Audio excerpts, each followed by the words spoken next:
Good morning, everybody. All right, things are happening. It is already Tuesday. What I have noticed about things happening is that it is now very much dark at 6 in the morning when we start the show, which I haven't experienced since winter of last year, which I'm not in a hurry to get back into, by the way. I am not a big fan of winter, in case you haven't ever listened to this show before, because I complain and bitch and moan about it as much as I can. I don't like having to wear like warm clothes. I don't like not being able to go outside. My ancestors, the Amatlozi, who decided to come here to Africa instead of stay in cold, shitty Europe, made a good decision. And now, when winter comes, I look at them and I go, what happened? How you doing? Fantastic. I actually am a fan of winter. I'm a winter baby.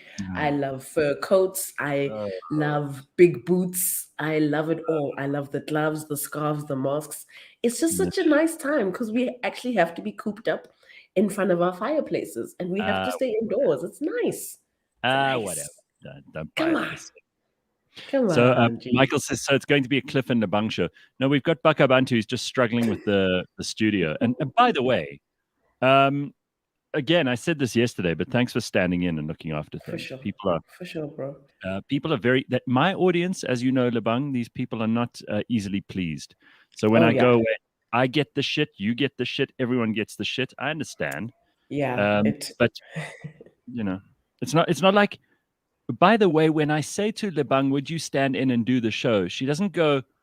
Let me think about it because people are going to be mean to me. She goes, oh, sure, I'll do it. I'm brave. Yeah. And then she picks up a whole lot of shit from people. So just be nice. You know? Like let's all be nice. My whole rule for the year, if from here on in, is going to be we're not going to sit and bitch and moan about things. Obviously, we're going to be realistic. But I'm just, I look around at social media and everything else.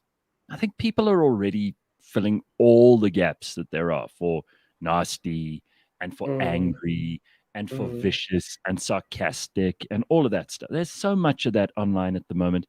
And I feel like when we started doing all the funny and sarcastic and like slightly more negative if realistic stuff that we used to do. You know, bitching and moaning about the government and that kind of thing, which is so easy to do.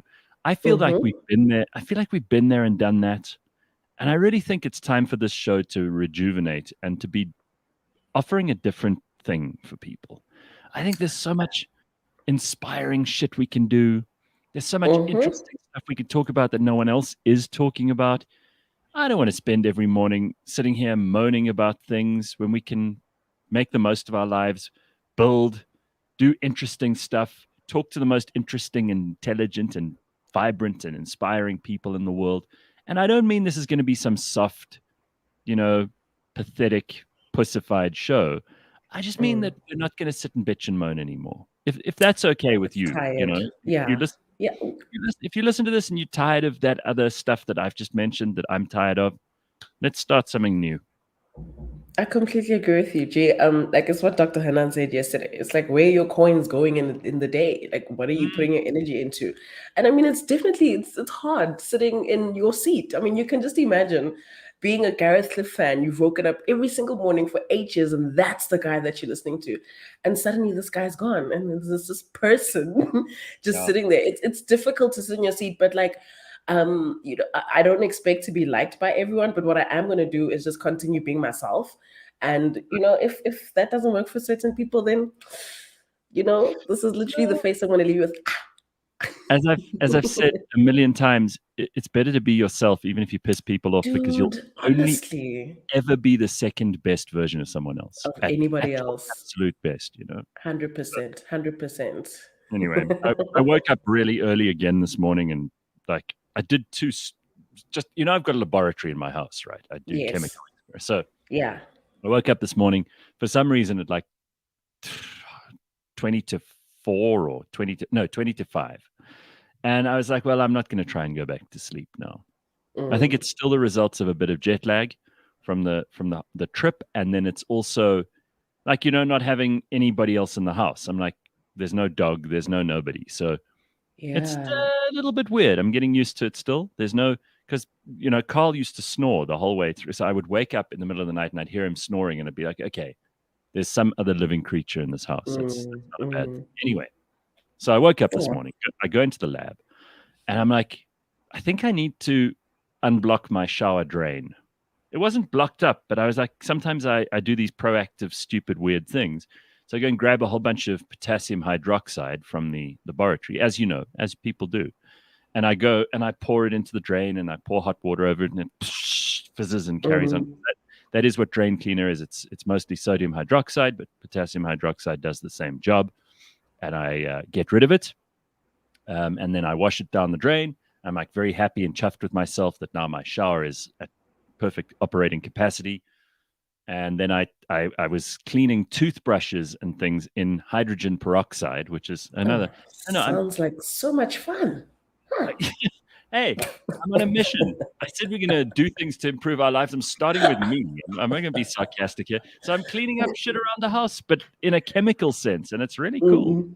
Now, some feng shui is always good for you. Like it's just like a good. Let's get out with the old, in with the new. Is that a dirty toothbrush? Come here, let me clean you. Oh, shower, come here. You need some unplugging. Good for you, Gareth. I think that's great. More importantly, you've got a lab in your house. Like that is insane. I think we need to do like an MTV Cribs version and just like see where you live so you can show us around a bit. I'll never have the TV shows that traipse through your house. No, come on. It's not my thing. No, it's not my thing. And then you can just like floss, like, yeah, this is like sodium dioxide, if you mix it up. I'm trying to impress anybody. I do it for me.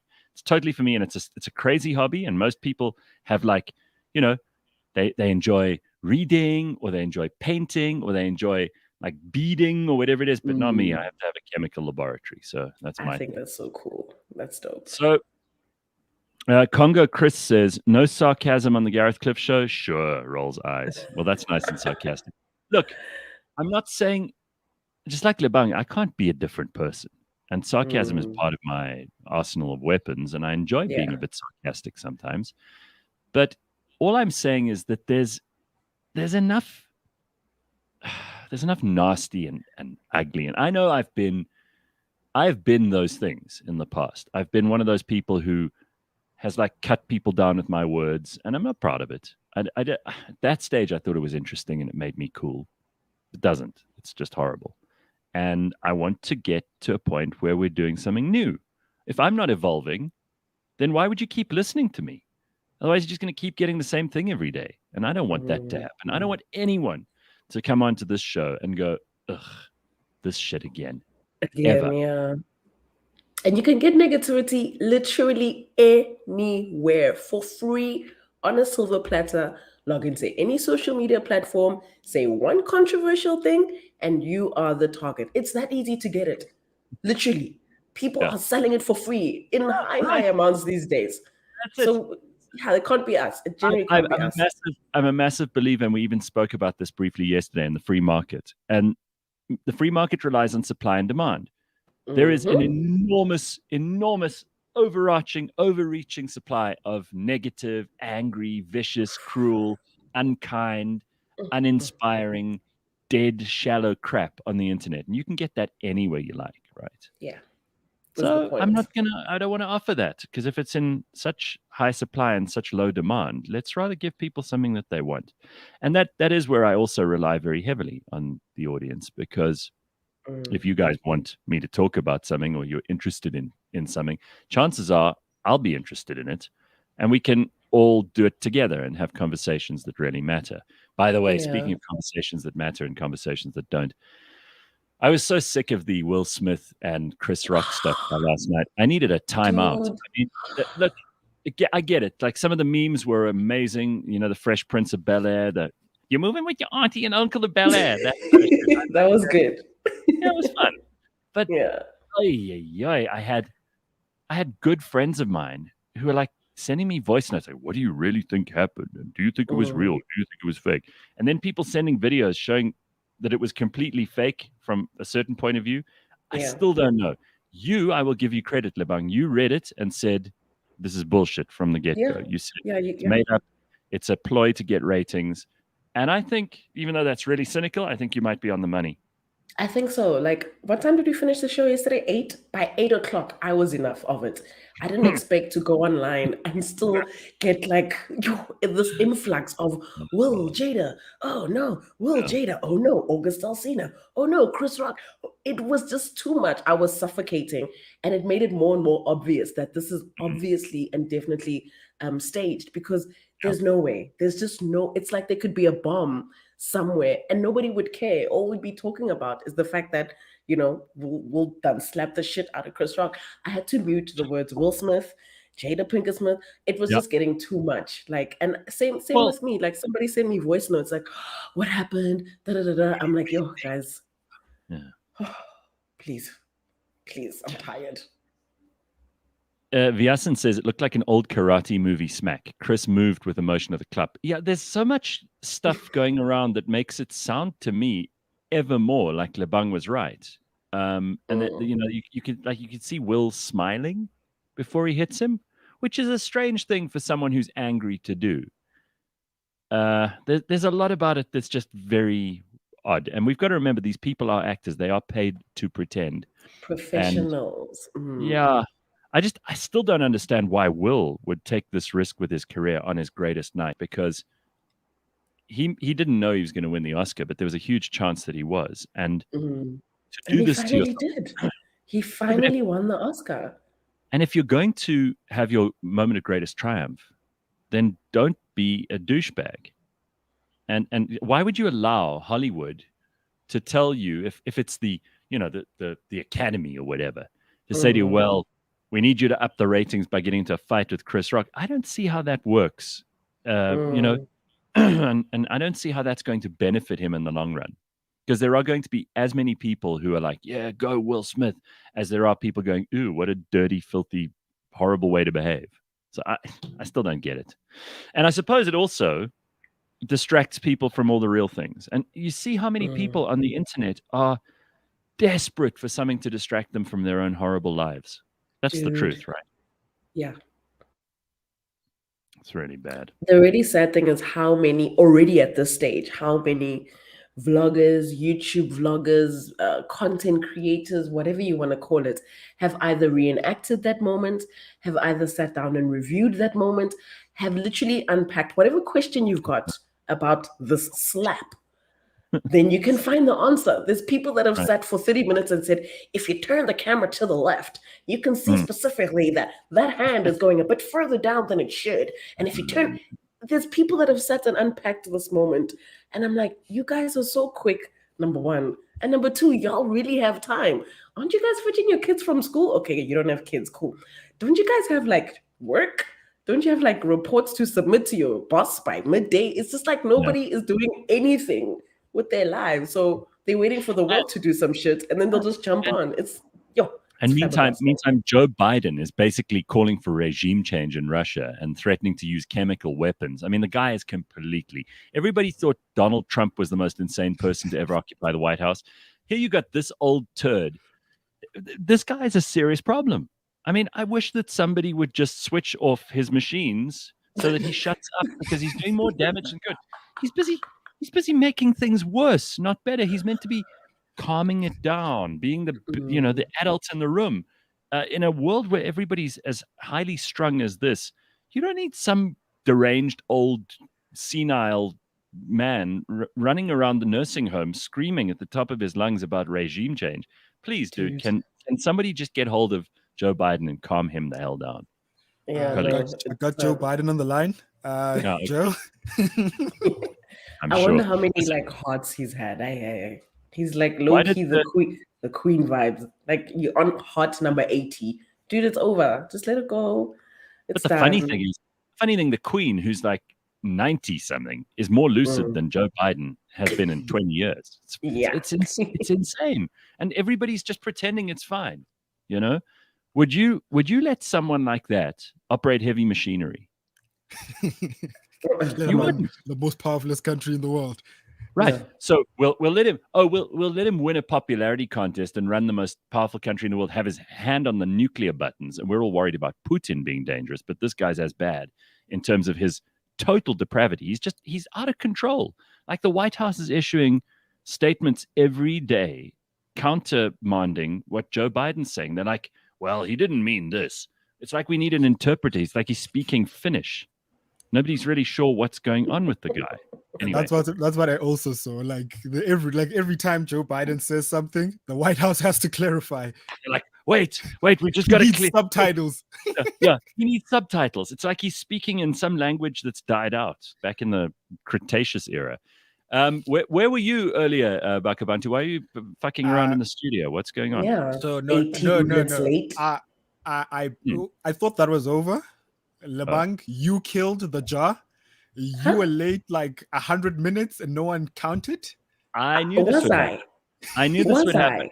I knew that this idea of people being responsible about being on time was going to last a very short while. I just knew it. And I didn't expect it to happen while I was away, but there we go. I knew this. I'm quite sad. You're throwing me under the bus?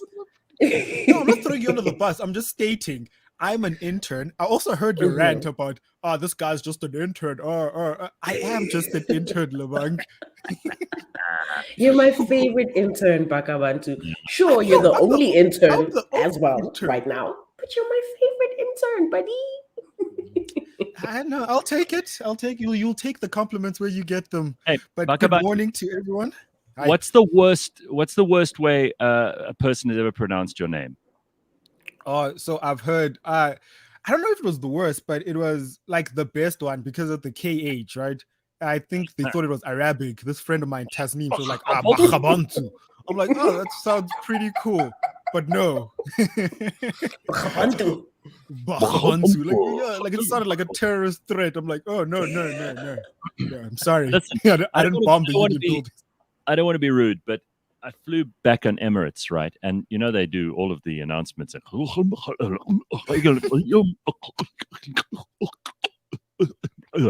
that's what it's. Listen, I know we've said rude things about the Germans because their language is not sexy at all. I stand by those comments. We've said rude things about the New Zealanders and how their language is not particular. It's not very pretty, right? But I have to say, like, Arabic, it sounds always like someone, don't get all upset with me now, Arabic speakers, but it sounds like someone's got something stuck in their throat. Yeah, you have a butter in your keel. Yeah, like, just scratch it out. I was listening to these announcements going, holy shit, that sounds very serious. And then they do the English translation. It's like, please remain in your seats while the seatbelt light is on. I used to have some tenants here at my mom's place who were actually like Arabic. There were about 4 of them living like in the back room. And it was such, I don't know how to explain it, but to just sit and listen to these people speak was something else. I always thought there was a fight. Like always, the way they would speak to each I was like, oh my gosh, they need our help. When I get there, these guys are literally sitting in a circle laughing their asses off. I'm like, oh. Listen, it's a very old and an amazingly sophisticated language and culture. I'm not going to take anything away from that. But just to the ear of someone who is not from that culture, it sounds unbelievable. It doesn't, there's no language that makes that sound that they do, It's like, it's not a sound that I've ever heard anywhere else. So I'm just saying, it's a very strange thing to hear just out of the blue. And not the sexiest language, but then maybe people who speak Arabic think it is. It's like a lot of Afrikaans people think Afrikaans is very. There's a way to make it die sexy. on that hill. I die on that hill. Afrikaans is not sexy. Well, you've seen the show, so fill us in. Afrikaans is not sexy. Afrikaans is your second language, so. Yeah, it's my second language, but I hate it. It's not sexy at all. Even Kanye me frovius. I'm like, that's not even a nice way to ask someone to be your wife. Like Kanye me frovius. Sounds like we're fighting. Like, will you marry me? Right. Like, rolls off the tongue. Jamie says Cantonese is the worst. Arabic I can handle. I'm like, I mean, what are we really? So are we comparing just the sound of it here? Because I don't know these languages intimately enough to be able to comment about, how grammar works or how poetic it is or where the syllables are and where the consonants and the vowels do their job. I don't know. Maybe there's stuff that we're missing because we're not, we're ignorant of these languages. Nuances. Right. I'm willing to accept I may be a complete idiot saying these things. And probably some people listening to us now are going, ugh, this is such like stupid bullshit because they understand the languages. But really, I'm saying just to the ear, difficult. It's just not easy to listen to. Yeah. And it doesn't sound like it's, that's not aggressive. Yeah, it just really does sound aggressive. And like you could be saying the nicest thing, but it sounds like you're saying the most horrible thing. I swear, like this could be racist, I'm sure. But imagine if you're sitting on a plane and someone was praying in Arabic. That is scary. Well, people do. Yeah, but like that is scary as hell. The other thing they do on Emirates is they show you where Mecca is on the compass, so that you know which way to face if you're going to pray. Because some people do it quietly in their seats. Some people actually do the whole hog. I'm not sure how or where in the plane that happens, but I have heard of people who pray on the plane at a certain time and then actually go into the aisles and go on their knees and do that stuff. And you have to face Mecca, so you got to hope that it's either in the direction in front or behind, because otherwise you're going to be facing into someone else's chair, which is not the easiest. Anyway, Pixie says, I thought someone was fighting with a bus driver in Germany. Turns out he was just telling a joke and was excited. Tone here is lost on me. It's unbelievable. Yeah, listen, aren't we a strange species? I often wonder if aliens had to land here. Like which civilization do you think they'd want to talk to first, and which one do you think they'd put at the end of the queue? And this is where it gets very messy, because I look at Joe Biden again, and I think if they looked at him and said, oh, that's the most powerful man on planet Earth, I think we'd be in a lot of trouble. They'd go, okay, bring the military craft. This will be a huge one. Let's get these people the hell out of here. We need to get rid of all of them. But they're definitely landing in America. That's true. Well, every movie. All the movie tells us that, except District 9. District 9, they landed in Soweto. Oh, yeah, that one time at band camp. Yeah. That's true. And we did the most South African thing ever. We put them in a squatter camp. I loved it. That was so good. What's that guy's name? Neil Blomkamp. Yeah, we put them in a squatter camp. We segregated them, and we called them names. Like they called like the prawns. Yeah, it's like a derogatory term. Yeah, that movie was so good though. It was such a good movie. So listen, this morning we're actually going to be talking to somebody who I think is going to shed quite a lot of light on something I've brought up a couple of times. His name is Patrick Sera, and he is the convener of something called the Black Africa Fund. They look at illegal immigrants and the migrant community in South Africa, legal and illegal. And they have all the stats. We've spoken about this, and I've said, like, I've got an opinion, and I do believe that we've got a lot to account for ourselves for when it comes to xenophobic violence in this country. And, with what we see going on with this Operation Tutula, and you see these people behaving really terribly towards our fellow Africans, I thought it would be a good idea to get Patrick in here to talk about this, because this is a community that is not only coming to this country because so many South Africans think they're going to take jobs and feed off the welfare of the state and all that kind of thing. It's quite the opposite. This is a community that does an enormous amount to keep the wheels of the economy going. They are hardworking. They are dedicated. Some of them are from really, really tough places like Somalia. They come here and they try to make a living for them and their families. It is not easy. And we treat them like absolute crap. And I felt for a long time that we needed to get an expert in here and someone who's paying attention to the numbers to be able to tell us what's actually going on. So we're going to have Patrick in around 7:30 this morning, and he's going to give us the facts. He's not going to give us a whole bunch of opinions about how you South Africans are xenophobes, or you South Africans are open border people, and we're not sure whether we like that or not. He's just going to tell us what's going on, and that'll be helpful, I think. Yeah, well, numbers don't lie. So I think bring him on. There's just way too much fake news going around as it stands about what's happening, what isn't happening, who's doing what, who's going back and forth. So if there's somebody that can clarify, I think that would be very helpful. Yeah, for sure. Damn right. Okay, so let's just quickly talk about something that everybody is concerned with at the moment, the petrol price. There are lots of memes. We talk about the Will Smith, Chris Rock memes. There have been petrol price memes going around in America and in South Africa because they're also dealing with high oil and fuel prices. So you, Bakh'abantu, went to the garage yesterday, and apparently people are so worried about like runaways, people who fill up their tank and then drive away. The petrol attendant came up to me. The guy is like, dude, can you get your key? I'm like, no, you can't get my key.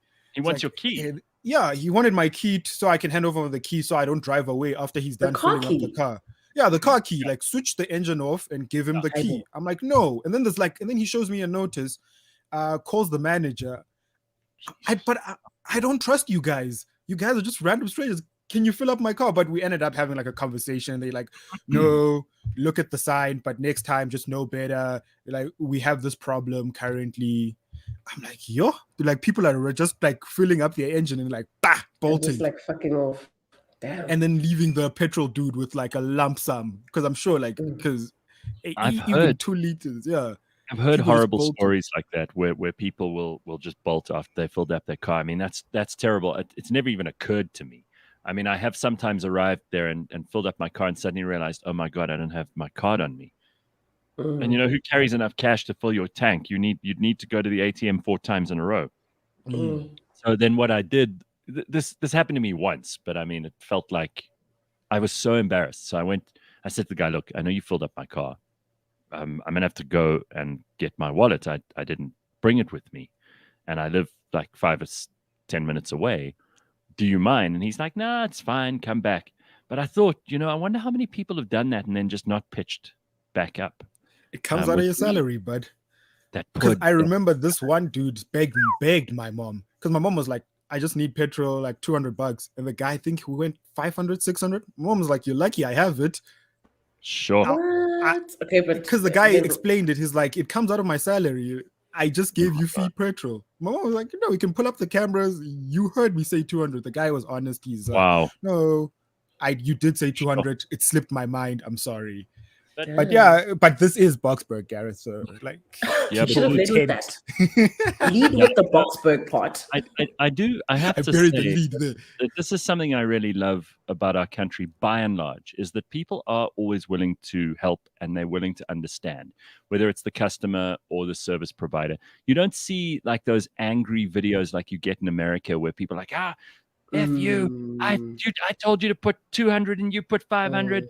Because these days everything's on video because everybody's got these cameras wherever they go, right? So I'm always pleased when I hear a story where like either the petrol attendant's like, yeah, go and get your card. I'll wait here for you. It's not a problem. Or where the customer, like your mom, says, hey, don't worry. I know you made a mistake. I'll cover for you. It's cool. We're generally like a kind nation, I believe. Like above all. No, we have our moments. We do have our moments, but when you see, as Gareth is saying, when you see some of those videos coming out of the States, dude, like people, they are suffering. People are just so angry at their own lives that you start to appreciate that extension of like careness and love that you get in this country. And it's mainly from your petrol attendants, your security guard, it's the people that are earning, sometimes way less than you. And they're like, dude, it's cool. I got you. So you like the people you don't greet. It's the people you don't greet. Like that's like the thing you should do. Home Affairs could also just take that same thing. But anyway, this past weekend, I had to do like some traditional work. So I was doing a lot of like driving up and down between Soweto and home or whatever. I think I filled up my tank 3 times and I kept pouring 500 Rand at a go. 500 Rand on Friday, 500 on Saturday, 500 on Sunday. And I kid you not, Monday morning, I was back on E. I couldn't believe it. I was just like, whoa, it's really, really that bad now. We're there now where it's like, okay, cool. Be careful. Where are you going? Is it worth going? Maybe I can stay at home. Just maybe not go anywhere. Should I just park my car? Maybe I should sell my car. You have to think about these things.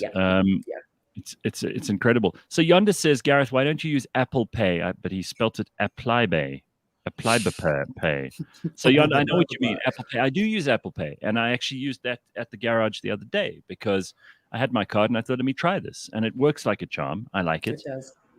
So I use it often now, and it's a good thing to have. So don't worry, I'm on that page. I'm using Apple Pay. I like it. I don't even know where my bank card is. I haven't seen it for months because of Apple Pay. I used to have a great phone that used to have all the stuff like Samsung Pay and whatnot. But then it got stolen in Bram. stories of party with that. But I have this thing. I never carry cash. What is that? It's like a little what do you credit call it? card holder. It's a card holder. Yeah, like a card holder. Yeah, it's a minimalist wallet. All I have is cards, and most of these cards, except for my bank card and my ID and my license, are these smart shopper. Because every store has a discount card. And have you seen the look they give you when you try to swipe your digital smart shopper card? Yeah, they give you this look of disdain at the shop. You're like, really? Oh, you have the card. Yeah, I have a Clicks card on my phone. They're like, oh no, we don't take the Clicks card on the phone. I'm like, hi, bro. You'd think they'd have caught up to that. Nah, like technology has moved fast, but like try talking to a petrol attendant and explaining Apple Pay to them. Like, you're gonna pay with your phone. Sometimes it doesn't work, guys. Don't explain, just swipe. Even me at Discam, dog, I literally don't have a Discam. It's in my phone. I have to literally go, here it is, and then they punch in the numbers or whatever the case is. Don't explain, just do your thing. Like, if anything, they'll catch up. So that's all. Listen to this. Gale Force says, I had to leave my watch at the petrol station once. Wow. Sure. Did you get it back? Yeah, of course they would have got it back when they paid for the petrol. When they went back. Hey, Gareth, I know some people that are like, yo, it's a fake rollie anyway. They can keep the watch. Like the petrol attendant was just like, what do you have for me? What can I hold? Yeah. Hey, here's some advice. My passport there. Here's some advice from Carl. Carl says, Lebang, stop doing that. Filling your tank is better for consumption, I think. But more than that, I think you're paying per transaction if you're using your card. So doing 500, 500, 500, you should rather just fill the thing. Just do definitely. And the thing is, I didn't know that petrol was gonna like kill me like that. After the first 500, I'm like, this should be enough. And then it just kept not being enough. But lesson learned. Now I must just full tank it out and keep it moving. Thanks, Carl. Corona's Boring has got a great idea. I'm working on a motor, he says, that will run off the excess fat of politicians. It's our greatest renewable energy source. That's awesome. That one killed me. Yeah, Gale Force says, ha ha ha, these days you would need to leave a Rolex. That's true. Yep. Yeah. That's amazing. In Switzerland, according to Michael, you can fill your tank and then they send you a bill. Wow. Again, Switzerland doing everything better. All right. And you can also load, Yonda says you can also load all your loyalty cards onto Samsung Pay, so you don't need card holders as well. The nice thing is you have double security, even if the phone is lost. Oh, cool. It still does make me nervous that, I can press this button on the side twice and someone, look, I know they've put all kinds of security measures in place and you have to have Face ID and all of that stuff. But I always think, what if I'm just pressing the button by mistake and someone happens to take a credit card machine near it and they put like 10 grand on there or something? Can you imagine? You're suddenly like, what? No, wait, reverse! There's definitely a limit, like on there that is kind a of tap limit. Yeah, it's like if it's more than like 3 grand, it'll decline or something. Then you actually need the real card or something. Unless this is Gareth stealthily telling us that his limit is 10K. No, I mean, maybe this is a young flex. I'll tell you what, a young flex. On this trip I've just been on, I went to the reception, and when you check in at any hotel or resort or whatever, they take an imprint of your card for incidentals, like if you use the mini bar or whatever in your room. And I never do, but it's always something that you have to do at these hotels. So even if you're not going to use the mini bar, they still want to take an imprint of your card. Well, this was a pretty fancy resort and a pretty expensive one at that.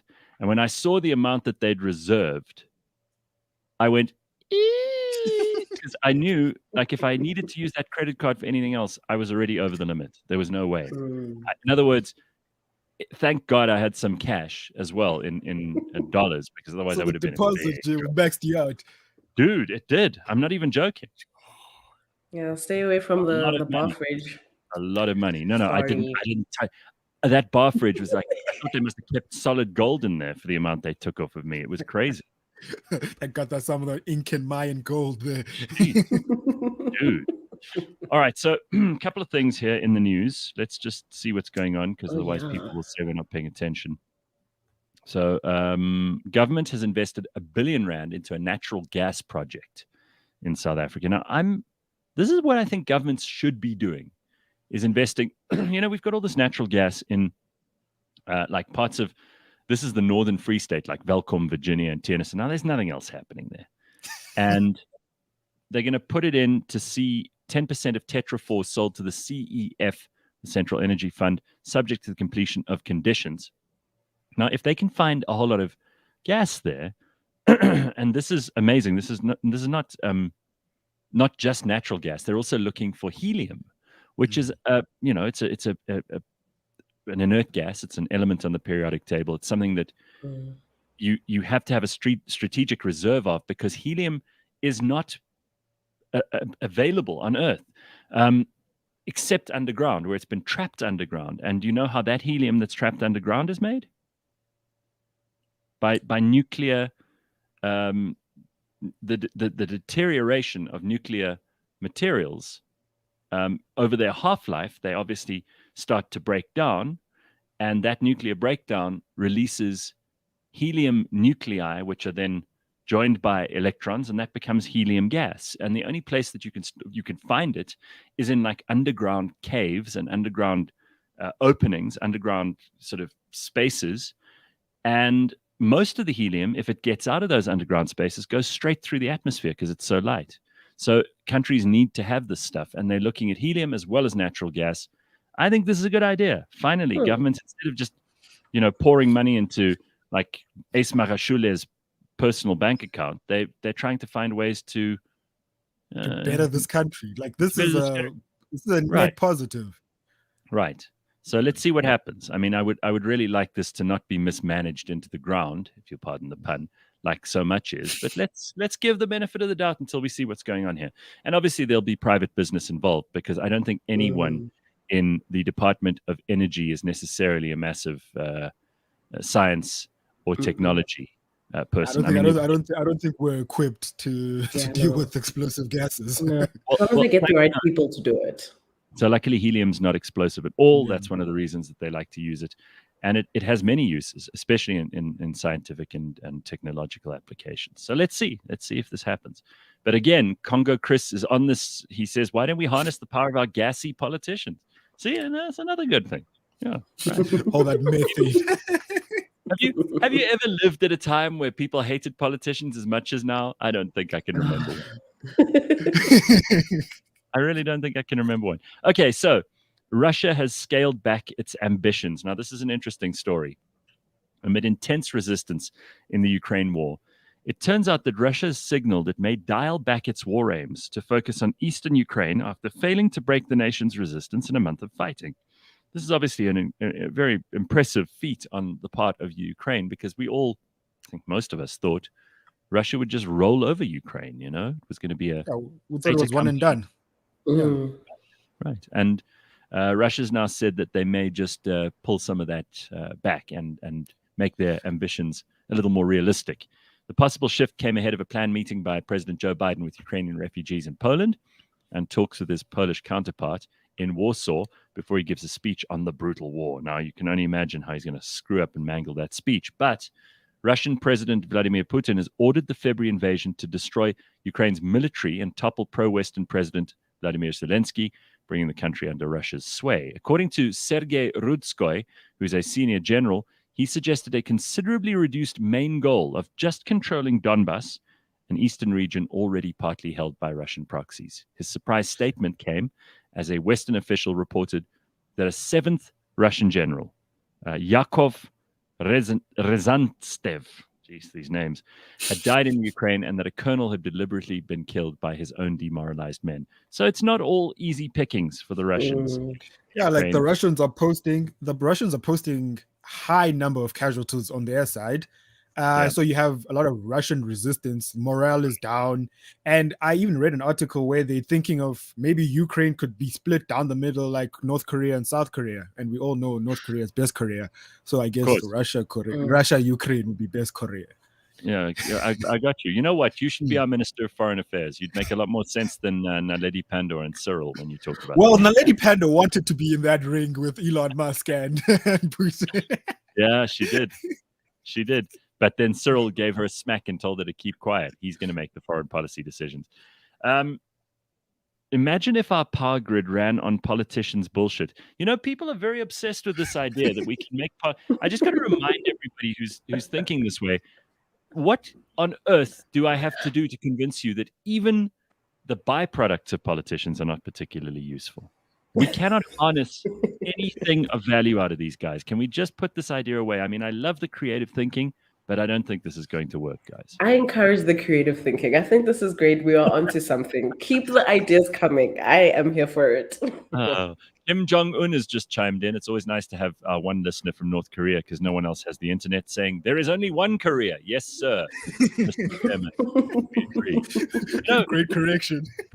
I just love that we are the only podcast in the world that can say we've got like a North Korean listener. Mm-hmm. And it's the man in charge. So Kim Jong-un, always great to have you on. Look at us. Well, no one else in Korea is allowed to have the internet. So it's just great. It's fantastic. Bring it on. All right. Amir is not a fan of Cyril. He says Ramapussy is in Dubai right now. I've heard Ramapuss. I've never heard Ramapussy. I've never heard Ramapussy. That's like really taking it to another level. Jeez, people are mean. I love it. All right. Now, Kim Jong-un says Cliff Central is the first podcast in world. Oh, well, you know what? We love you too, Mr. And I want to tell you, Mr.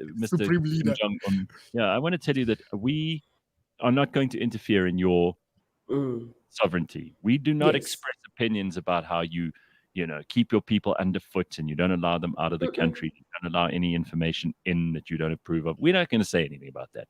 Because if you like us, we like you. Yeah, that's all. Parallel Parking says, I love your new rocket video, Kim. Yes.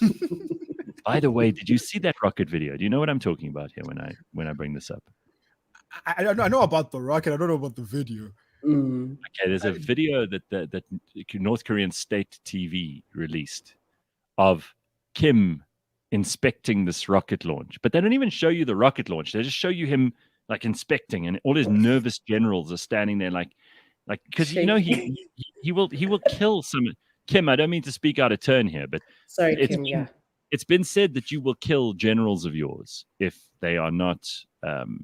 If they're not dressed properly, if they stand a little bit too much to the front or the back, or they get in your way, or they look at you directly in the eye, or anything really that could piss you off, they're very nervous. So I'm just saying, there's been this rumor going around that you occasionally will load generals into cannons and just fire them into the air in smithereens. So just saying. Anyway, as long as he's rocking his suits, it's all good. Love the suits, by the way. Love it. Best suits fashion from best style, best haircut. Best haircut that hasn't aged one bit since the first time we saw it. That is so great. And you know what? I'm actually going to find a picture of his great haircut now, so we can all marvel and revel in the glory of Kim Jong-un. Glory. It really is it is the greatest haircut. Let me just see here. I've got a couple of pictures that you can look at. But he's looking great at the moment too. Because he's much thinner. I'm going to show you two versions of a picture that came out this year and a picture that came out last year. And you look at how this guy is keeping himself slim and trim. I have to say, again, something to be very proud of, Mr. Un. Whatever you're doing there, keep doing it, because you're an inspiration to all the obese people in the world. Yeah, look at this. There's him on the left a year ago. There's him on the right, much thinner, looking much healthier, if you ask me. Huh? Look at that hair. Look at that hair. So sleek.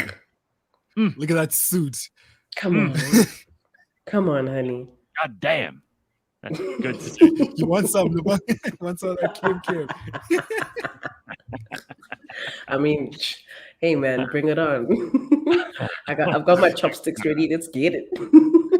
Kim says, Gareth, you're welcome to visit. We can watch rocket testing. Yes, I would be delighted, glorious leader. That would be nice to see. Parallel Parking's having a side conversation here with Kim, so let's just all lean in and join the fun here. Kim, I dig your policy of killing any celebrity in your country who becomes better known than you, and that you sleep with them before their removal is quite a touch. Gogoza says that Kim Jong-un fade is fire. Yes, it is. It's fire, bro. So good. Anyway, Kim is on the walk more, eat less plan, says Kuhle. Yeah, so that's something which where did it come up? I think it came up before I even went away. Someone was saying like South Africa is the 4th most obese country in the world. And we have obese numbers up there. Yeah. I don't understand this, because with the petrol price going up the way that it has, you'd think more people would be walking. Or Mulelo would be running everywhere. He already does that. Yes, absolutely. No, we generally eat like nonsense here, man. Like, since people are asking about Mabalula, we are going to get him on the show. He's back from the US, and we'll get him on this week or next week. We just got to find a time that works, because, listen, the producers are filling up the show day in and day out with all kinds of interesting people, and Bulelo's not as interesting as some of these people, so he has to wait. There's a line. Very long line. Sorry, guys. That's it. One last thing in the news that you may be interested in, because it is relevant to someone who's going to be joining us at 7:30 this morning. Nhlanhla Lux has been granted 1,500 Rand bail and ordered to surrender his passport. Magistrate Ruby Mates ordered him to surrender his passport, refrained from contacting the complainant in the case. Although his surname was known as Dlamini all along, court documents revealed that it is in fact Mutlauli. That's his real surname. They said the charges against his client are frivolous. This is his lawyer. We're happy that he's been released. He was supposed to be not supposed to be arrested. He's always accompanied by police whenever he's conducting his duties. How can you accuse him of trespassing when he's in the company of the police? Kamalo asked. That's his lawyer. If the charges were real, he would have been arrested on the spot, they said. Facing charges of housebreaking, theft, and malicious damage to property. You should talk to him. Like, I want literally. To. I said this to Dari like maybe 4 weeks ago already. I'm like, dude, there's this guy. This is what he's doing. Let's get him on the show. Have you got a contact? I literally sent his number like 2 weeks ago. So I think like the sooner we can get him in, the better. Yeah. Okay. We'll get it. Don't worry. Okay. You guys mind adding a clock somewhere on the screen? I got you on full screen. What? Oh, yeah, because it's in the morning and you've got to get ready for work and all that stuff. Well, I mean, we don't normally do this because this is a podcast and people could be listening at any time. But it is 10 minutes to 7, Tabo. So get on with it. You got 10 minutes. Get into the shower, bro. Yeah, he's calling it for the time. I haven't done that since radio. It is now. It's 10 to 7. On when he was typing that comment, he could have minimized the screen and looked at just like just checked. But he's relying on us. We are the guys. You just turn your phone this way, you can see it on the screen. We're just we're not criticizing you, Tabo. We're not criticizing you. We're just saying you're being a moron. There's ways, Tabo. There's ways to get while typing. Just minimize. I would rather just look at us the whole time, like have us on full screen. That's where he's at. I get it. It's quite something. Oh, Lebag.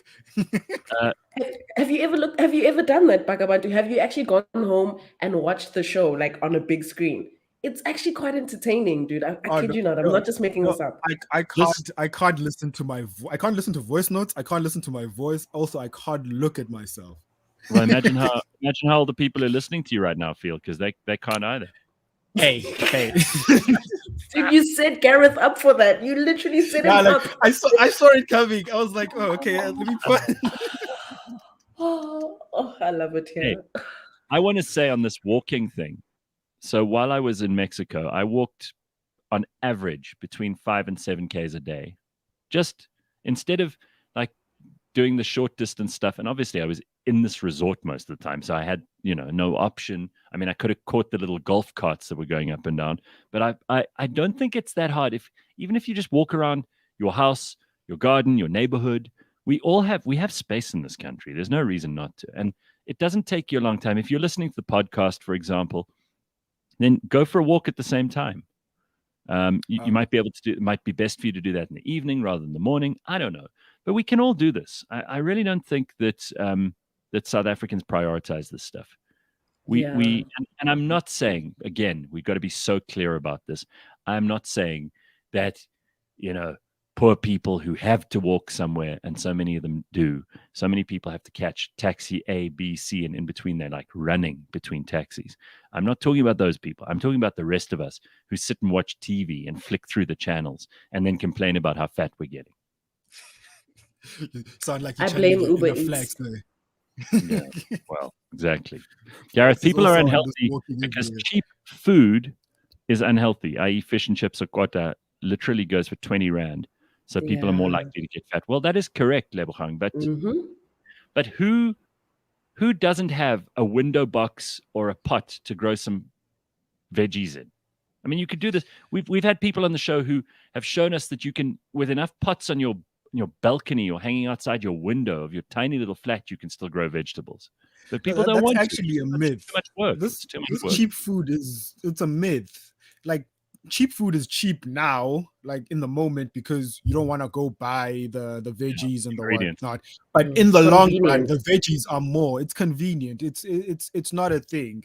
There's like a triangle where you can get like 3 of the things in the triangle, where it's cheap, fast, or healthy. Right. And if you can only get those 3, it can never be. If it's cheap and fast, it will never be healthy. No, you're exactly right. Exactly. It's another symptom of laziness, and I've been there, so I can say this. I know. Sometimes I'm lazy, and I'm like, I'll just get a pizza, or I'll just stop at McDonald's. I've done that, and I know that's not good for me, and I know I'm going to pay the price because to actually go to the shops. And by the way, there are all these brilliant services that people have got now, where you can order like healthy meals for the week, and they deliver exactly the right amount of the stuff to you, so that you don't waste. And it doesn't cost you more than it should. It's just about time. People are lazy. If you meal prep, it's cheaper than buying McDonald's every day. Buying a quarter 20 rand a day is like, that's a lot of money for 5 days a week.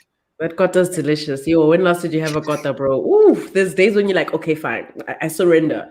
Come on, polony. Come on, slap chips. Come on, Russian and acha.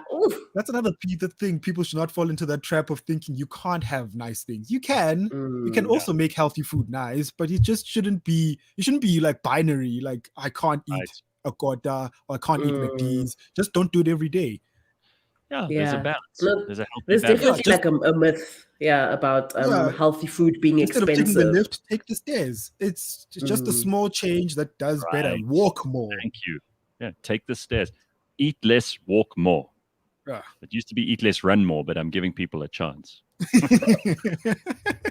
Ogoza says healthy food is not expensive. Agreeing with you, Bakh'abantu. Yeah. Cheap food equals expensive doctor's visits. Well, yes, that's correct. Excessive cheap food. Yes. Right. Labag fighting for that cheap food. You can just tell she's like salivating for a quota later on today. She's going to be Gareth. I gave her ideas. Lebag's going to be doing later on today. Watch. How does every podcast with Lebag devolve into food talk? I don't know. I'm always hungry.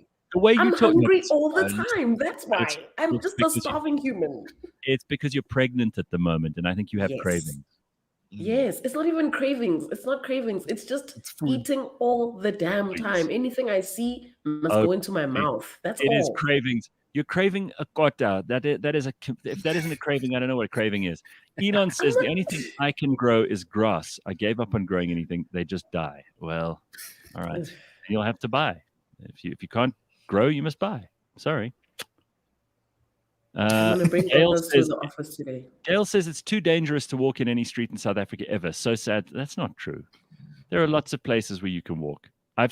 Just yesterday, I drove through the open suburban neighborhood that I live in, and I promise you it's not a fancy place where there's high security. These are people walking down the street, or like a whole bunch of them together. You can find someone else to walk with you, Gail. You don't have to walk on your own if you're nervous. Yeah, there's groups for this stuff. Yeah, and they I used to stay in Brum. People used to jog in the twilight. They do that fast walking thing. I admire that. I think that's great. And there were people of all ages, all races, all kinds of sizes, all walking together. And it's I like seeing that. That's good.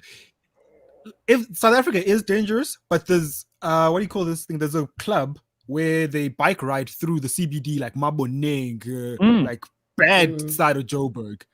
Okay, there is no good side of Joburg. Careful now. Yeah, exactly. Trouble. Yeah, listen, I've got to try one of these services that I just mentioned just now. You know, these ones where they deliver at the beginning of the week and you've got meals for the whole week, and they can all be healthy and they're easy to prepare, so you don't have to be a chef to get it right, and there's no wastage. Because my biggest problem with going to the shops is that I'll buy fresh produce, for example, and then I look in my fridge a week later and the stuff is already going off, and I haven't used it all, and then I'm like, oh, what a waste of money. So you got to actually put in the work, I'm afraid. So that's something. Or you just pick one day. Like back in my heyday when I was still like gymming and stuff, I'd pick Sundays to just prepare everything. So I'd literally make all the spinach, all the chicken breasts, all the brown rice, everything that I'd be eating, and pack it into like little scuff tins for the whole week. Just throw that into the fridge, and then now I know every morning I don't have to worry about what I'm going to grab for breakfast, what I'm grabbing for lunch, for supper. It's all there. So my Sunday, the afternoon is just dedicated to cooking. So start there, and then you won't have to worry about all this excess fruit and veg just somewhere sitting. You've prepared all of it in advance, and if you've prepared it, you're going to eat it. So that's about it. Exactly. That's all that's really happening. If well, you prepare, you go eat it. There's a lot of resistance to this idea that cheap food is bad for you, and that bad food is cheap.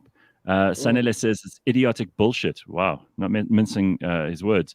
You know exactly what you're eating and what makes you fat. I've never been fat, but I know when I'm heading that way, and I take a hike. Literally. Yeah, you see, that's personal responsibility. I'm all for that every day. Tracy's feeling sorry for you, Lebang. Pregnancy craving can feel like the worst ravenous feeling you've ever had. It is awful. Yes, it's not fun. Greatest takeaway from pregnancy, it is awful. Yeah, you would know, hey, Bakh'abantu. Birthing humans is awful. Tell us about the time you were pregnant, Bakh'abantu. Fill us in. Yes. I was pregnant, Lebang. We were pregnant. You know what? People say? According to the emojis on my phone, men can be pregnant, Lebang, so don't be so backwards. Yes. Okay, fine. I'd like to see it. Maybe Bakh'abantu. With Bakh'abantu. Maybe Bakh'abantu is a they, and he's decided he can get pregnant, and he is also a woman. Okay. It's your opportunity. Tell us, Bakh'abantu. Tell us. It's your chance. No, I'm not going to pick it up. It's fine. It's fine. I love this. I've got to say this because anytime anyone says anything nice about Pretoria, we've got to make a fuss of it, right? Goldest Chick says, I was in Pretoria 2 weekends ago. What a cool vibe. Streets filled with people. Loved it. Honestly loving Joburg. Just moved here from Cape Town. The people are 1,000,000 times friendlier. I know, right? Welcome. Yes. Welcome. Cape Town is not as friendly as Gauteng, so I'm all for that. Quite bloody. There's this thing, right? So I have friends in Cape Town, and I actually went down. Congo Chris? No. So he says cancel Lebang because of the food. Here I am thinking Congo Chris and I are getting somewhere. Like, he was the most supportive person last week, commenting on everything, and here he is turning on me. Thanks, Chris. Thanks, bro. Thanks. All right, it is 7 o'clock. When we come back, we're going to do a whole lot of things, including speaking to a guy called Patrick Sera, who's going to give us the actual facts on the ground about the immigrant community in South Africa. How many people live in this country that are not from this country in a first-generation sense? And what do they do? And what kind of a contribution are they making? And what exactly are the demographics of the townships, the suburbs, the major urban areas? Why are people coming here? Well, Patrick's got all that information for us, and I think it'll be really, really useful for us to talk about this. There are population tables that he's put together, U.S. aid packages where they're trying to help, and many other countries are trying to help by giving money to South Africa to help accommodate these people, many of whom are refugees. We'll speak to Patrick and we'll find out exactly what the facts are so that next time you get into an argument with somebody, you are armed with the useful information that you need to be able to make a good argument. All of that and more on the way, cliffcentral.com. It is Tuesday morning, and stick around. We've got lots more still to come. Don't go anywhere. Do you suffer from collectivism? So I collect pretty much anything creepy crawly. Do you have an obsession with objects? I've really just started loving vintage Rolex watches. Are you a fanatic, a devotee, an aficionado? Is it a bit over the top? Definitely. Do people walk in and go, What are you thinking? Yes.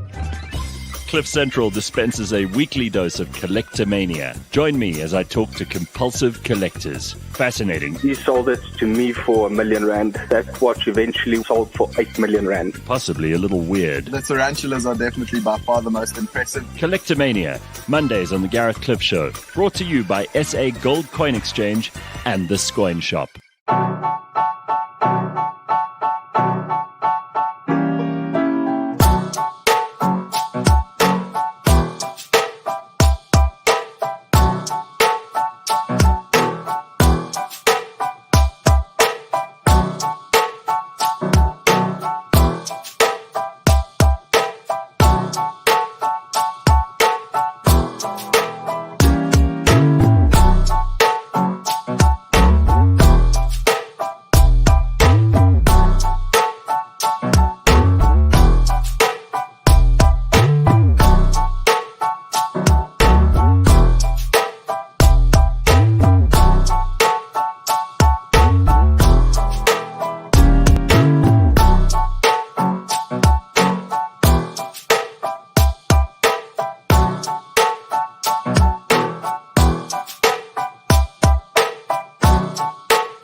Yo, I put it like wow, this that sound.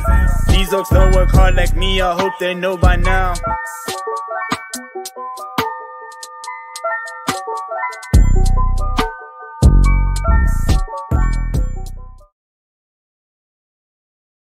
All right, let's get on with it. We've got lots of things to do, people to see, places to go, and we are going to be heading in a direction which I think we've been waiting to do for a very, very long time, getting someone on who actually knows the details of what's happening with the immigrant community in South Africa and how exactly they are living, how they're being treated by South Africans, and what we can do to hopefully find some kind of a way to live together and make things a little bit easier for everybody. I mean, there's got to be a way, right?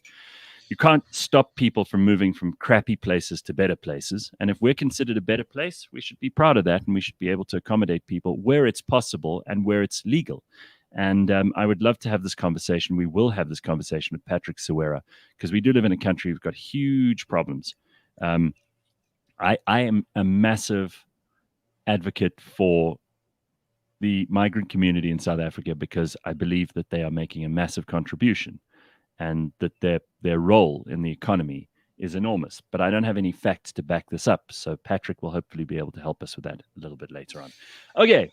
We've got lots of other things to talk about, and we want to hear from you. You can drop us a comment in the YouTubes and tell us what you're up to. Tell us what's going on in your life, what you're most interested in, and we can hopefully touch on some of the issues that are of importance to you today. Give us an idea of what's going on.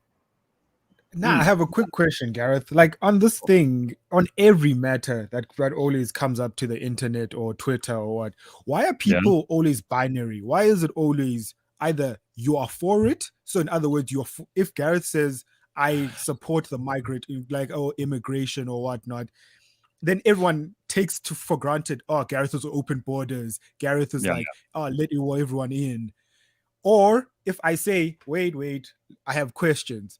It's like, you're the right, you're the worst, you're xenophobic. Yeah. You know what? When did we move from the nuance of talking? Was it the characters on Twitter? Dude, I don't think those nuances have ever really been a widespread thing in humanity. People want the easiest answer to complicated questions. People don't have time They don't have time to research things and to learn. And most people are caught in a survival trap. They're just trying to make it through the day and feed themselves and have shelter and like, some form of income and basic stuff. We're not talking about complicated things like, the Russia-Ukraine situation. I mean, look at that, for example. It's another situation where people, they want to jump to the binary conclusions because then they can label you and they can move on.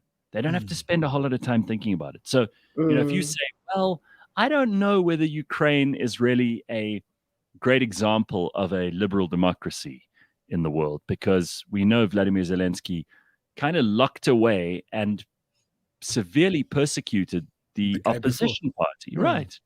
And surely that's not the kind of guy that we should now be regaling as a hero just because Vladimir Putin is worse and invaded his country. But you say that, then they're like, oh, you're a Putin guy, so you're a fan of Vladimir Putin, so you're evil and you're bad, because it's easy for them. Then they can say, well, you're a bad person and I'm a good person. Exactly. That's all it is. I think that's the most operative term. You're a bad person, so it may be a good person. Yes. People just want to feel better about themselves. They want to feel like, well, they're at least on the right side. And the worst thing, B, to your question, is that we live in a society where people are going to go to whoever has the more likes. So if more people are going in that direction, then we'll just go where the flow is going. We don't care to make our own opinions. We don't care to do research to, consult ourselves and decide, well, this is how I feel. We don't even, we just go through the comments, and whichever direction the most people are going in, that's the direction that we should obviously go. Because if we sit and say how we really feel, everybody's not going to like us. Oh no, that's our biggest fear. That's all that's happening, dude. That's happening. People are desperate to be loved, to belong, to feel like they belong. This is the most powerful urge that so many people just, they can never escape it. You can never be an individual because it would mean you'd have to leave behind that feeling of belonging that you get for being on the right side of an argument or for being in a community, even if that community is shit. It's like you don't want to be on your own because then you'll be judged on your own merits. And whoa, we don't want that. Because if I'm judged on my own merits, that means I have to do the work. Oh, no. Exactly. No. And then also it exposes you that, like, there are no merits to judge. Correct. And 99% of the people that you will meet are going to be very friendly and very nice, but a lot of them just don't have real responsibilities. And those responsibilities that they have, they don't take seriously. So I think we also fall into this trap. There's this thing, I don't know if it's psychology, but what do you call it? Psychology. Okay. Yes, like polygamous and all these things. Psychology. Yes. Oh, I'm sorry, psychology. Psychology, yes. Yeah, so psychology. You guys were having trouble pronouncing a step corrector yesterday. Don't worry. We're never going to forget this. We're going to keep reminding you of psychology for the rest of your life. Okay, carry on. So what were you going to say? You don't think it's psychological, but? But it's the Dunning-Kruger effect. The less you know about something, the more like you feel like an expert. Yeah. So I think we fall into that trap. If you just read the headline, you're like, oh, Ukraine is like bad, Russia good, or Russia good. Bad. That's it. Okay, no, that's cancelable. That's all. Yeah. The work you have to put in, the amount of time and effort and resources and application that you need to put in to have a really well thought through position on anything in life, whether it's abortion, Russia, Ukraine, immigration, economic policy, political affiliations, whatever it is, the amount of work and time that is required to do all of that has always been the province of the middle classes who are educated. Because poor people don't have time for that stuff generally. And I'm not saying that this is always true. Obviously, we're stereotyping the hell out of this thing. But poor people who are just trying to survive don't have time to think about whether they're a liberal or a conservative. It's not important to them. They don't wake up in the morning going, I wonder if I have a position on transgender bathrooms. It's not important to them because they don't have time for it. Exactly. So they just want a bathroom that works. And then at the other end of the spectrum, the very, very rich, the elites, the people who have endless resources and massive amounts of privilege and have, already got their hands on the levers of power or on business or whatever it might be, those people are not particularly interested in the answers to those questions because they don't care. It's not going to affect them anyway. So all you're left with is a small group of highly, highly educated and often quite removed from reality, middle-class people who are in academia or who are in media or who are in the lower rungs of the political system. And those are the ones who actually investigate these things and make them more complicated sometimes than they need to be. The average person doesn't have time. So they want to see it as good, bad. Or bad. There's no room for gray area. All they're worrying about is, what am I going to eat tonight? Where am I going to sleep tonight? Those are like the things that are important to them. And as Gareth is saying, then there's this like middle ground where it's like, oh, we know what's best. We've got all this time on our hands. Listen to us. We're we'll speak important. for the poor. Yeah, we'll speak for the poor. When lost were you poor, Karen? You know how that irritates me.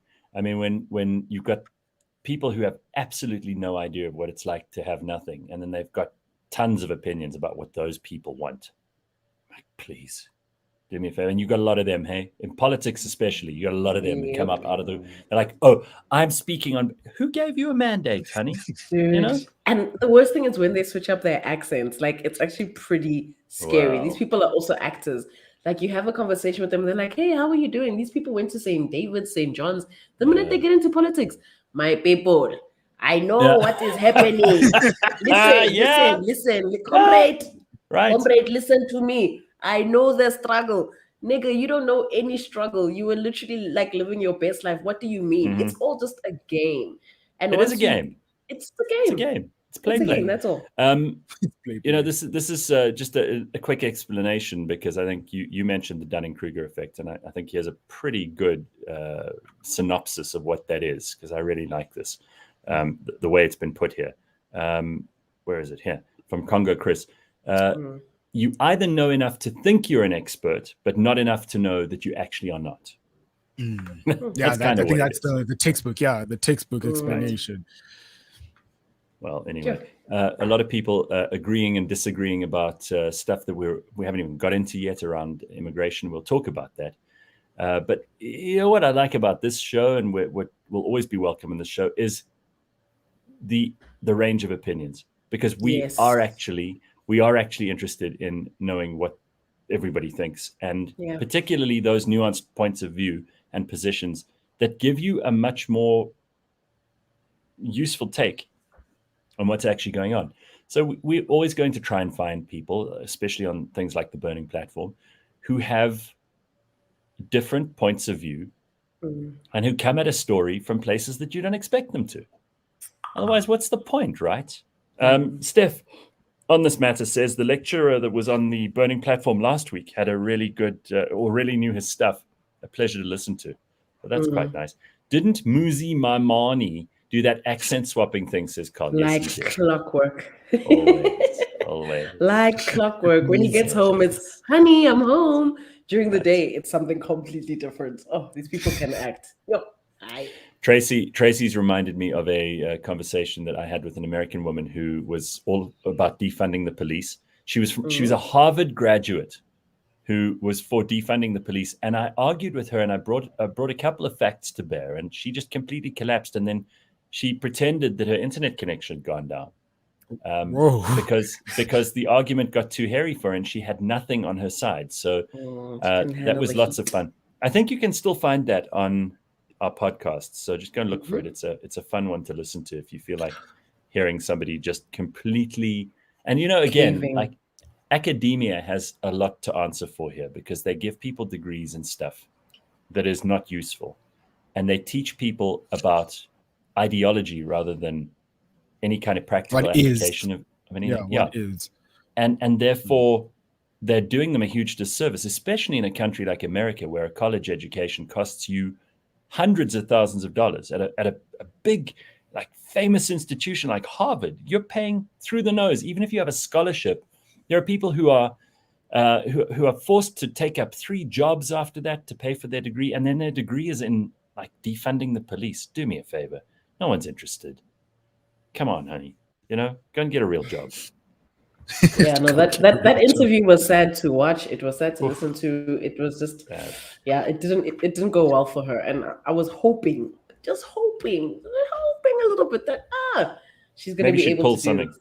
Yeah, because maybe she'd just be able, Sometimes you don't have to be right. You have to. You just need to argue your point right. Well, but some people virtue signal and they know the top layer. How about also just admitting, okay, well, maybe I'm wrong on that one because I've had to do that. That's also fine. It's okay. You're not going to know everything about everything.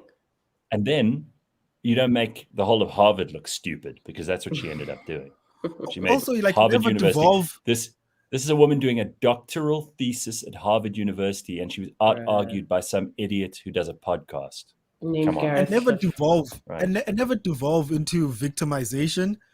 So you're attacking me. Like you're trying to say people get emotional when you don't live in America, Gareth, so you don't know like what really happens. Yeah, you see, I dismiss your argument with contempt. All right. Being intelligent theoretically versus the ability to apply your knowledge practically are two completely different things, says Tracy. She's absolutely right. That's spot on. Yeah. Have you seen that bowl cut green hair septum ring Gen Z kid screeching for 2 minutes because the lecturer said something that triggered them? I don't know what you're talking about. That's a great. But you know what, Congo Chris, I can see the person. I know. That is such a great description. A bowl cut with the fringe, right? Fringe? Green hair, septum ring with the septum here, right? It's probably like that, this one here. Right, Gen septum Z ring. Kid. Gen Z kid screeching for 2 minutes because the lecturer said something that triggered them there. Yeah, well, there are videos aplenty. I follow a couple of accounts on Instagram where they put up these crazy people. It's amazing to me how all of these people who are on that kind of spectrum of, the them, they, and very much left in terms of their political views, all look the same. Why is that? Why is it that they all look the same? Why do they look? Is there a place they go to be outfitted? Like the Avengers. The Avengers all have to have a suit. So the Avengers go to some tailor and the tailor makes a suit for the Avengers so that they look like a superhero. It's the same tailor for everyone. Or if you're a banker, you have to get a suit made and then you go to the tailor and the tailor makes you a banker's type suit. Is there a place where these crazy people go to get the green bowl cut hair and the nose piercings and the face tattoos and the teeth that have been ground into like sharp points? Where do they go? Where's this place? Like they have fangs. Where is this? I want to know where this place is because I want to see whether they recruit people. We have one of those in South Africa. It's like a stealthy. We've definitely got people like that in South Africa. You've got potential to be. You've got potential to be but it was the same place that the Karens went to for the Rachel haircut. They all came out. That's true. That's true. And that shoe, that's guys, I'm not going to mention names, but I went to an event late last year where there was a woman who had the sort of purpley burgundy red colored hair, but it was up at Afrikaans lady. Again, I'm not attacking Should have led with that. You know where it's up at the back and then it comes forward in these bangs almost. Yeah. And then she had leather pants on. Leather pants. She had clear heels. She had an arm sleeve tattoo. And this is how she dressed for a family occasion. I was pretty shocked, I'll tell you that much. Was there like a dress code? No, but come on. But she took it. She took it too far. She went with it. She ran with it. I don't see anything wrong with that. If you're not saying hi, if you come to my establishment, you need to dress like this, then do you. As long as I shouldn't be bothered. It was a thing that her daughter was doing. I don't know if you. She looked. She looked like she was going to work on Oxford Street afterwards. That's what caught your attention. There's a comment here by Congo Chris saying like it's because they all have a hive mind, which is pretty funny because they stylize themselves as having individuality, like the green ball haircut. Oh, right. The crazies on the left. Yeah, they're all about being unique, and everyone is unique. Yeah, expressing ourselves, expressing yourselves, but you all look the same. Yeah, there's nothing. It's unique like about you. A one-stop shop for expression. Like you change your hair color and you start wearing like dark clothes. You put in the piercings, you get the tats. The Goths, it's all very the Goth. I was gonna say, if you my age, if you remember the Goth era, like that one girl or guy in class who like keeps to themselves, their hair covers the one eye. They always have their noses stuck in a book during break. They're sitting by themselves. It's just the Goth era I guess. Yeah. You're right. Rejuvenated. You know what, Lebang, you've helped me figure something out here, because what you've just said makes perfect sense. It's just alternative culture that a lot of young people who want to feel like they're different and they're special, but they're actually not different and special. They get together with other people who are not different and special. They all dress the same. They have the same point of view on everything. It is a hive mind thing, as Congo Chris says. And that's what young people do. So I get it. You know what? I'm not so bothered by it anymore. Now it makes sense. You've just explained it. They are the Goths of 2020. That's all that's happening. And now they've got social media. So it's even like escalated to a point where now they're making decisions. You shall not refer to me as she. I'm not a she. I'm a he. I'm a they. Cool story, bro. Keep it moving. At some point you'll turn 45 and just realize that. Well, just keep it moving. I think someone told me in a meeting, you didn't ask me my pronouns. I'm like, no, I haven't even referred to your pronouns. So why are we there? I called you by your name. But you know what that is, right? That's desperate attention seeking. Like that person who asked you that really thinks that everyone is as interested in them as they are in themselves. Exactly. They are totally self-absorbed, and no one has ever sat down with them and said, you are not interesting, and substituting pronouns for a personality is not going to make you interesting. Does not make you interesting at all. Go and read an interesting book. Go and learn some language, poetry, culture, history, whatever, biology. Just learn something so that when you talk to someone, they'll go, wow, that person is interesting or fun to talk to. But no, you'd rather substitute that by making it all about your identity, because then you're the only one who holds the cards, and no one can say you're boring or you're stupid. The most interesting thing about yourself in one word is that you're trans or you're black or you're minority. If you can distill the one thing interesting about yourself in one word, you're not an interesting person. Correct. And that goes for Goths as well. I see the Goths in the comments are sticking up for themselves. Congo Chris is pissed at me again, saying, as a former Goth, I'm offended. Okay, well, Burger Kent Foster says they aren't the same as Goths. Goths kept to themselves and shut the fuck up, which is the opposite of what these people are doing. All this psychology, says Freedom Fighter. All this psychology. Yeah. There we go. Thanks, Freedom Fighter. Yeah, but this is also a good point, is from Goldershik. Everybody thinks they're amazing these days because everyone has a platform. Go and help your communities. That's interesting. 100%. Well, Dr. Hanan, and I know we refer to him a lot. His ears burn every time we do the show. But he said a while ago that if you are too self-involved and you're too into your own psychology, identity, me, you're thinking about how you feel about stuff the whole time and analyzing how you feel about stuff, eventually you start to crumble and deteriorate inside. And I'm paraphrasing him here because he's a psychologist and I'm not. But he said, if you turn your attention and you focus outward rather than inward, you tend to develop and grow and resolve problems better and make an impact and actually deliver a useful, productive result to people outside of yourself. That's where you derive meaning. If you're constantly looking inside, you can't really derive meaning. Again, I'm paraphrasing the man, but that's pretty much one of the most profound things that we've had someone say on the show.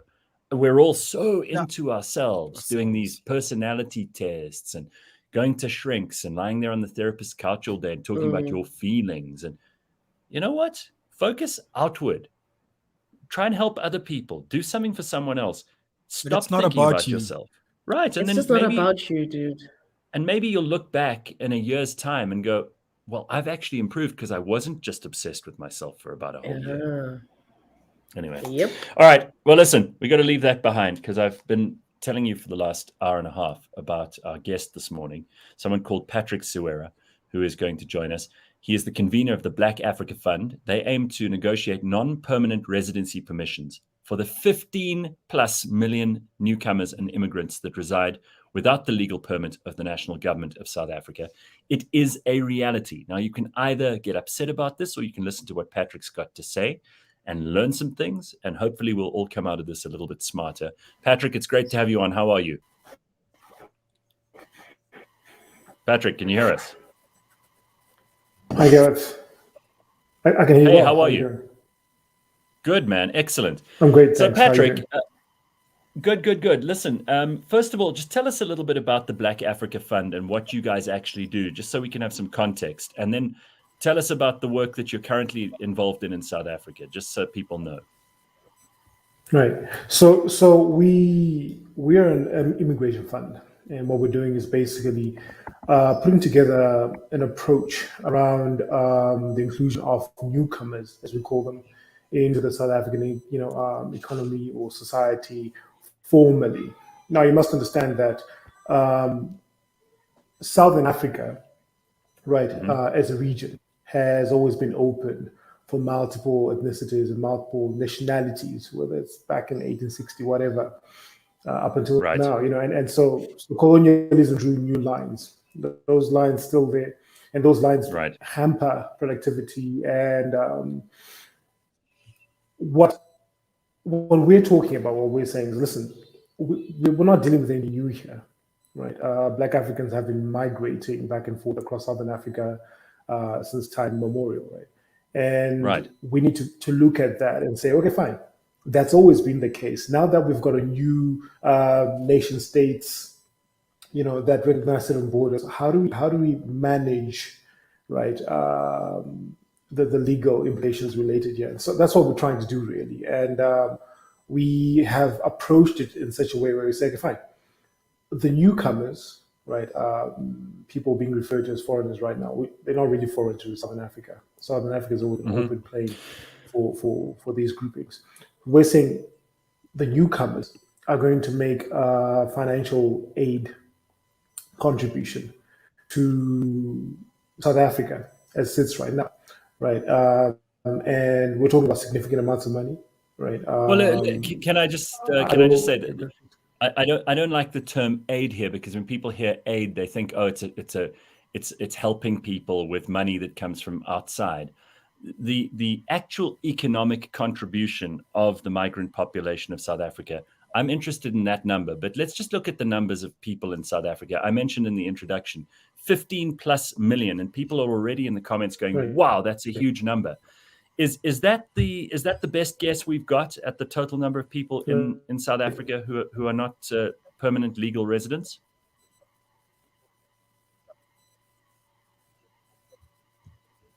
So part of the problem is the estimate is wrong, right? The government will tell you about 4% of the population being foreign national. I mean, if you live in Gauteng, that's not true. But if you live in a place like Ipswich, the population is predominantly foreign national. I mean, and you can go to Alex and later you see significant numbers of foreign nationals. So the first thing is the calculation is wrong, and therefore the policy is going to be wrong, right? 50 million is our guess. Right, but what we're doing right now is actually signing up individual foreign nationals who'd like to attend to this program, and we'll have a much more accurate number than anyone else in the country come June 2022, right? In terms of how many foreign nationals are here and how many would like to participate for this program. It's a huge number of people. I want to go through some of the stats here. Let's just look, because I've got a table here that you've sent us of the population, and just explain to us what's going on over here. because this is the census. We go all the way back to 1996, then 2001, then 2011. And you're tabling here the percentage of the population in each province that is made up of foreign nationals, or as you call them, newcomers. So in Gauteng, it's gone up from the 1996 census, 18.1%, currently at 23.7%. It's almost a fifth of the people in Gauteng are not from South Africa in the first generation and who have come to settle here, whether legally or illegally, right? Right. So what you're looking at is the growth of the South African population based on a province basis. And so look at the 1996 number in Gauteng, and then look at the 2011 numbers. You're looking at a huge, significant growth in population there. The current number, so if you look at KwaZulu-Natal down through to the North Cape, and you look at the 96 numbers and the 2011 numbers, you're looking at very small increments, right, relative to Gauteng. The Gauteng numbers this year, should reflect something like 20 million, right? And that gives you a view of what's going on here. The second most populous province is KZN, and they're 10 million. So Gauteng has picked up, 13 million more people, Gauteng alone, from 96 until 2011. And South Africa doesn't have an organic or native population growth number that looks like that. There isn't that much migration province to province from, say, KZN to Gauteng, as these provinces are actually, in a boom, having a boom by themselves. So there's a huge growth number in Gauteng. And that's where our estimate comes from. I mean, Gauteng since 96 has picked up 13 million new people. I mean, that's bigger than KwaZulu-Natal in terms of population. And for anyone to claim, there's 4%, foreign nationals or newcomers in Gauteng is just a joke. And that's the genesis of these problems we're having right now, where people come out and say, "Well, we want them to leave." This is close to 50% of Gauteng, right? Right. And how do you get 50% of a province out of province? What do you use? Who do you use? What's the plan? And where do you send them? I mean, listen, you know what? I just love the fact that you sketched the scenario right at the beginning of this, which is such a problem. There's always a group of people in every country in the world who think they are the original people that were there and that everyone else is basically an immigrant. Right. Every country in the world, without exception, has had people coming in and people going out. It happens all over throughout history. This has been the story of the world. People move to wherever they see opportunities. So for anyone in this country to be claiming they are the original inhabitants, even if you're the Khoisan, is ridiculous, because we are all here now. So we have to make it work. We have to do something about this. Why are South Africans, in terms of the rest of the continent, why are South Africans so xenophobic about immigration?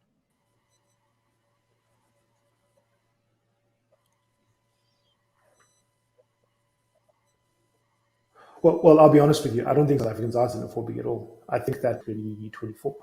South Africans aren't xenophobic. You don't have half of a province, of the largest province's population being newcomers, and then call that state xenophobic. I mean, it's absolute nonsense. South Africans aren't xenophobic. Okay. That's my experience. I've been in South Africa for 20 years. I went to school here, and that's not my experience at all. I think, though, that perhaps the truth has to be told more often. The fact that half of Gauteng is newcomers, right? And I'm talking about people who came in post 2011 here, and I'm not talking about people who came in and got an ID from the Mandela situation. I'm talking about newcomers. Half of Gauteng is not documented, right? This is not something you can brush away with politics. I mean, it's a reality that you've got to deal with and include these people in a new way. If just to jump on something you said there, Gareth, if you look at the development of South Africa from, say, 1645, when the first Portuguese guys and the Dutch started recording, documenting their experiences. Yes, you quickly see that there was pretty much one population, the Khoi and the San, right, and everyone else is an addition to that. And over the years, over the decades, over the centuries, you've had states come up and states fail. Mm-hmm. So look at what happened with the Khoi, right? They were here, they were the Western Cape, joined by the Dutch and the Xhosa, right? And they were assimilated into those populations as opposed to the Dutch and the Xhosa becoming Khoi. The Khoi became Xhosa, colored, and Dutch. Mm-hmm. You know, if you look at most white South Africans, they've got Khoi blood in them, right? They've got Xhosa blood in them. Colored people, and the Xhosas. I mean, you've got very light-skinned Xhosas, and you're like, how come, you know, black populations look like this? Well, they are an aggregation of the Bantu and the Khoi and the white guys, you know, Portuguese and Afrikaans. So South Africa's history is really about continued integration of other populations, and hence you've got 11 languages that are recognized officially. You've got half of the largest population province-wise being foreign. So there's no xenophobia in South Africa. Okay. It's a political argument. It's not even a real thing. I'm going to throw in. I'm going to throw in this comment when you initially introduced me. You asked the question. This is just something from Snai, who says people should move to wherever they see opportunities, but they should do it legally. Immigration is not the problem, but illegal immigration is, and that is the case everywhere, not only in South Africa. What do you say to that? Because people will criticize you guys for the work that you're doing for this community, but they also have criticisms for the community themselves. Why not comply with the law? I mean, I know in South Africa that's not the easiest thing to do, but what's your answer to those people? Yeah.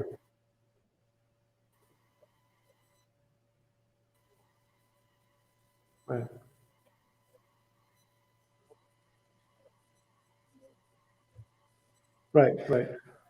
Right.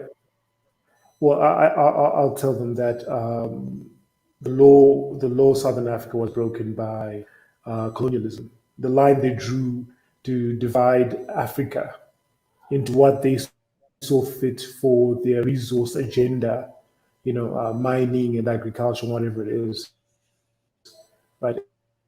That's what's illegal, right? Africans have always shared the land. They've always shared the land. And remember, so listen, Patrick, I'm going to ask you a favor. I'm going to have to ask you a favor, Patrick. We've got like a major delay on your line, and it's also breaking up. I'm going to just ask you to come back in so we can try and get you back on without these irritating delays and problems. So I'm going to kick you out of the studio and get you back in. Let's just get Patrick back on the line, because I mean, with that, there was like a 10-second 1, 2, 3, 4. It's crazy. I want to actually ask Patrick, like, about the realities of being a South African on the ground who, you know, wants to have access to jobs, and the person next to you is an illegal foreign national, and like you're both gunning for the same job, but you don't get it simply because the foreign national will take less money. Like, that's like, you know, these are kind of the realities of a lot of South Africans on the ground. And I'm trying to be as politically correct here. I'm not saying, you know, South Africans are lazy and they pissed off that foreign nationals are coming to take their jobs. That's not really the case here. South Africans want to work. But when you put up right next to a foreign national, you will always most likely not get the job, because they will take anything that they can get. And you'll say, well, I mean, can I at least get 50 bucks? Let's ask him, because this is a good one. Patrick, sorry about that. We wanted to get you back on without the delay. Hopefully it's much better now. Lebang has a question for you, and we really are trying to cover as much as possible here, because I know time is at a premium. Go ahead, Lebang. Video. So, sorry, Patrick. I just want to find out, like, from a more realistic perspective, on the ground, for the average South African who has been, you know, working their butt off, they're not deemed lazy or whatever the case is, but you're now pinned against a foreign national, and you're most likely not going to get that job because the foreign national will automatically be more attractive. They'll take the work for less. They'll do whatever they can, because that's just what it is. I think for the people on the ground who are really at the bottom, faced with this every single day, what's the solution for them? Because this all sounds very nice, you know, unity, yeah, let's find solutions. 15 million is a shitload of people. Now they're here. I agree with you guys. Now what do we do so that everybody can still participate, and everybody cannot, not everybody must suffer and go hungry? is what I'm basically trying to ask. I hope you heard that, Patrick. Right. Yeah. Okay. Go ahead, Patrick.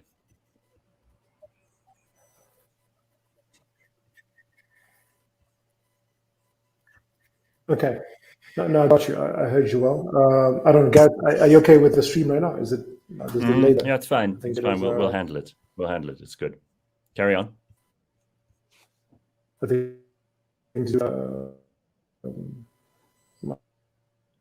my connection. Can you hear me?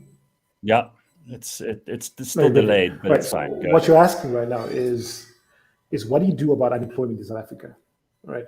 And unemployment is nothing to do with foreign nationals, right? It's got nothing to do with other people joining the economy. That's not the issue here. The issue here is economic growth, right, across the African continent after colonialism, right? That's what you're dealing with. South Africans should not look at it and say, well,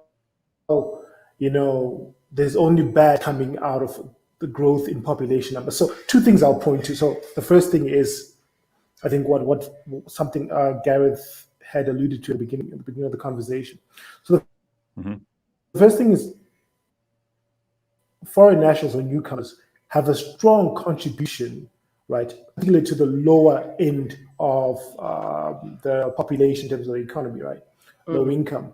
If you look at the townships, so I'm going to talk about the benefits of having huge numbers of people in a province like Gauteng, and I'm going to talk about Gauteng and the way it's put together. The argument has now been framed as, everything, the only thing that's important is jobs. Guys, I'm sorry, this is too difficult. Sorry, Patrick, this is too difficult with this connection. It's really, really annoying, and I'm sure that people are getting as annoyed as I am. I want to hear what you have to say, but it's breaking up. It's inconsistent. We got a delay here. I'm going to have to cut this short. Let's see if we can get you back on another line. Maybe Doris and Piwe or Homolemo can sort that out in the background. But this is extremely frustrating, and I want to hear you make your point. Yeah, it's such an important conversation. It's breaking up. It's breaking up badly, and it's driving me crazy. I want to know also about the kind of work that they do, because these guys have funding from all over the world, and they are trying to create opportunities not just for the migrant community, but also for South Africans, which really is about. And I think so many South Africans don't understand how economies work. They're not sure how jobs work. People think that the government creates jobs, the government thinks the government creates jobs. and Cyril only admitted this year in the State of the Nation address, for the first time that I've ever heard a president in this country say it out loud, that government cannot create jobs. Cannot create jobs, yeah. Can I raise a point here, Gareth? So I don't know if this is where Patrick was going, but he was kind of on the fringes of the borders. The people aren't illegal, the borders are. I've heard that tagline somewhere on Twitter. So in terms of cutting the world and colonialism, cutting up South Africa and how they dictated, that's not something we can change. So again, to Lebang's question, so what do we do to coexist? Also, in terms of the economy, people need to understand that if someone is there willing to take a lower rate than you, that's the free market working at its best. If Gareth will do a job for $10 and I'm willing to do it for 5 rands, who are you going to employ, Lebang? The cheaper. Yeah. It makes sense. That's the free market. That's the economy. Well, so now, especially unfortunately, when it comes to unskilled labor, and that's especially unskilled labor. Because if it's skilled labor, you're sometimes going to pay more for a better quality person because you need them to do a specific and very complex job. But if it's unskilled labor, you're going to go for the cheapest. Exactly. If it's unskilled labor, but you also have stories where like teachers are Zimbabwean and whatnot, because these people are actually good on merit, and people like pointing at people and saying, oh no, because you're foreign and I'm South African, I should get the job. But I want the best. No, definitely. I want the best quality for my money because I think I deserve the best. That's how the free market and government were trying to create jobs and whatnot. This is not even the illegal thing about it is there's an argument that we as a country have failed to police our own borders. We have failed to like turn around times at Home Affairs in terms of passport. It's easier to be illegal in South Africa than it is to be legal. Correct. How many times have you been standing in a queue at Home Affairs and thought, you know what, I don't need this. I'll just not renew any of these things. Yes, because our government has systematically failed into looking out and creating structures in place that will benefit everyone. Because if everything you've said now I agree with, which is insane because I hate agreeing with you. But like, we look need at this guy. answers. This guy runs a foundation. He knows the documented like illegals in South Africa. He knows there's 15 million uptake in Gauteng alone. Yeah, which is a big number. But the government doesn't have those values. Therefore, the people don't have those values. So we're kind of fighting like a blind enemy here. Also, do we really understand in terms of magnitude that so much, like 15 million people, that's a lot of people. So if we kick them all out, what happens? Is there anything left? But here's the problem, right? Those 15 million people cannot vote. So the government and the politicians and all the political parties don't actually care about them. In fact, the incentive for the political parties is to be as mean to those people as possible, because the only constituency they have is the people who can vote. And they don't ever need to worry about that population because they're never going to vote for them. So why would you care about the people who can't vote for you? Makes sense, right? Yeah.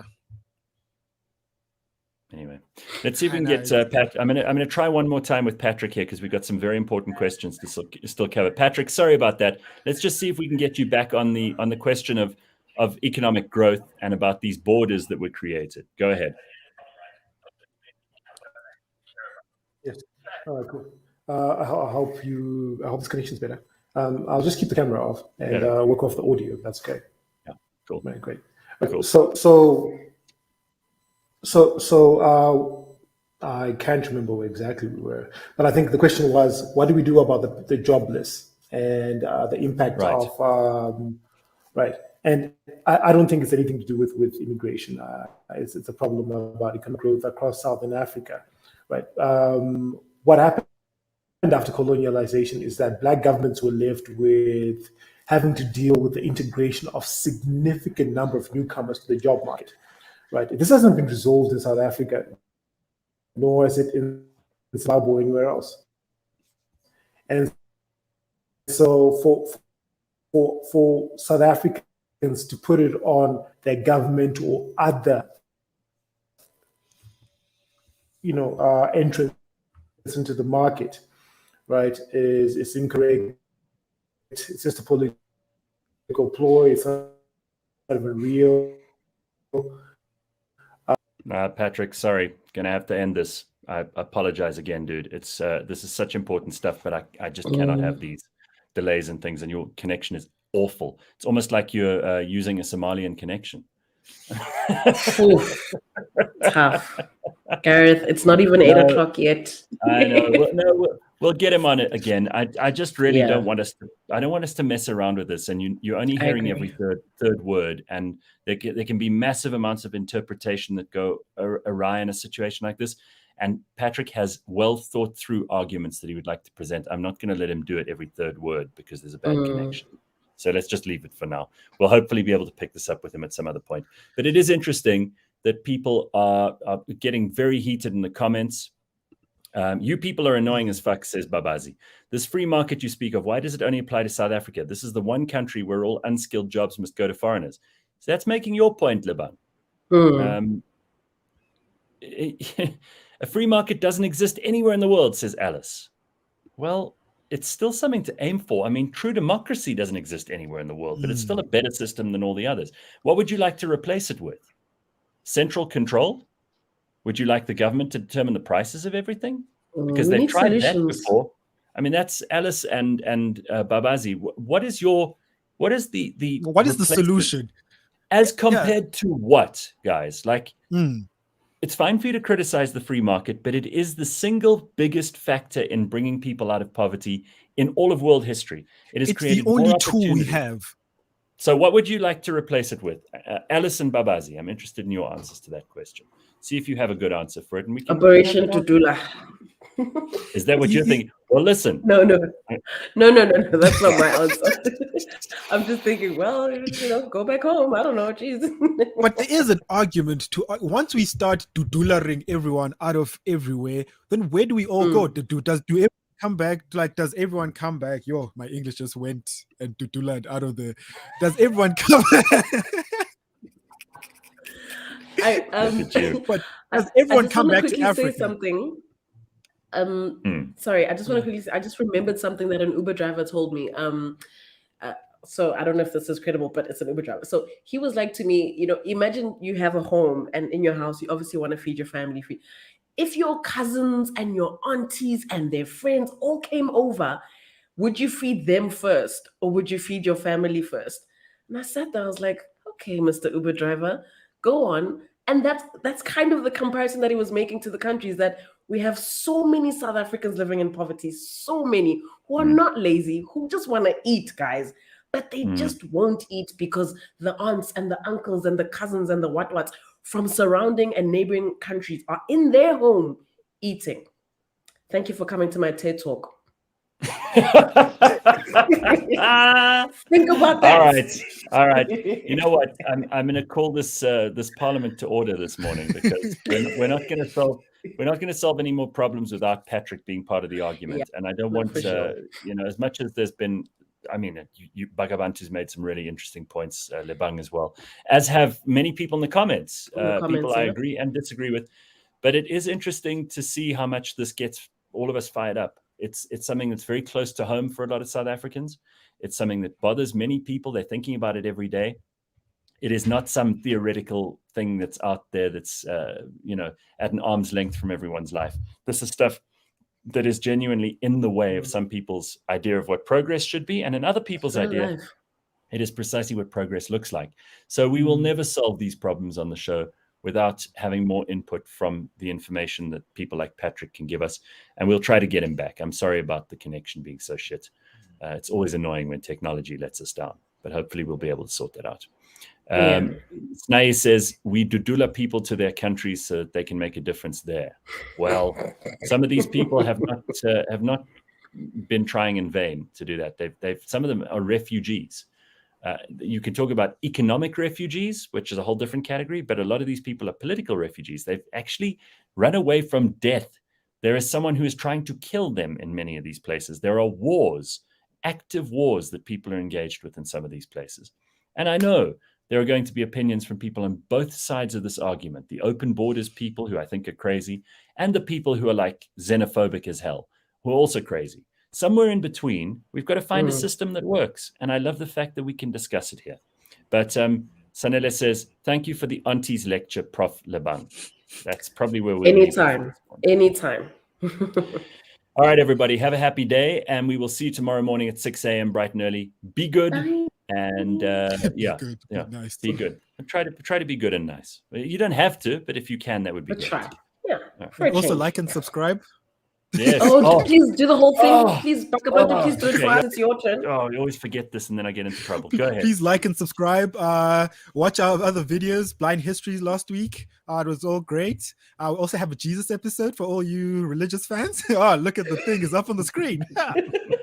Do all the things and the bells and whistles. Click the bell. All right. Click the bell. Thanks, everybody. We'll see you tomorrow.